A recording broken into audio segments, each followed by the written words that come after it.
Kuwait అగ్ని ప్రమాదంలో చనిపోయిన వారి మృతదేహాలు స్వగ్రామానికి చేరుకున్నాయి. పశ్చిమ గోదావరి జిల్లా పెరవలి మండలం అన్నవరపాడు కండవల్లికి మృతదేహాలు చేరుకున్నాయి. అన్నవరపాడు మీసాల ఈశ్వరుడు మృతదేహం చేరుకుంది.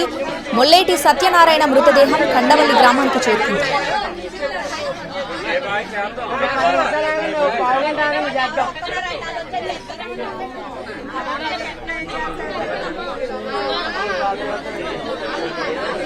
కువైట్ అగ్ని ప్రమాదంలో చనిపోయిన వారి మృతదేహాలు స్వగ్రామానికి చేరుకున్నాయి. పూర్తి అప్డేట్స్ మా ప్రతినిధి మల్లికార్జున్ అందిస్తారు. మల్లికార్జున్,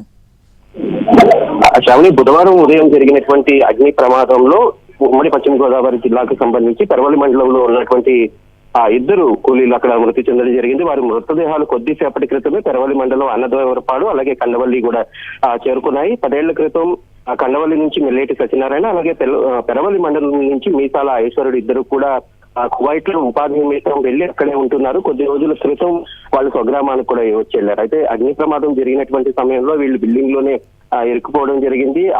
అదే రోజు మొదలేటి సత్యనారాయణ అక్కడ చికిత్స పొందుతూ మృతి చెందారు. ఇప్పుడు కొద్దిసేపటి క్రితం ఈ మృతదేహాలు ఏవైతే ఉన్నాయో అవి విశాఖ నుంచి స్వగ్రామాలకి చేరుకున్నాయి. ప్రస్తుతం ఇక్కడ అన్నవరపాడులో చాలా తీవ్ర విషాద ఛాయలు అయితే అలుముకున్నాయి. మృతదేహాలను ఒక పెట్టెలో పెట్టి ఇక్కడికి తీసుకురావడం జరిగింది.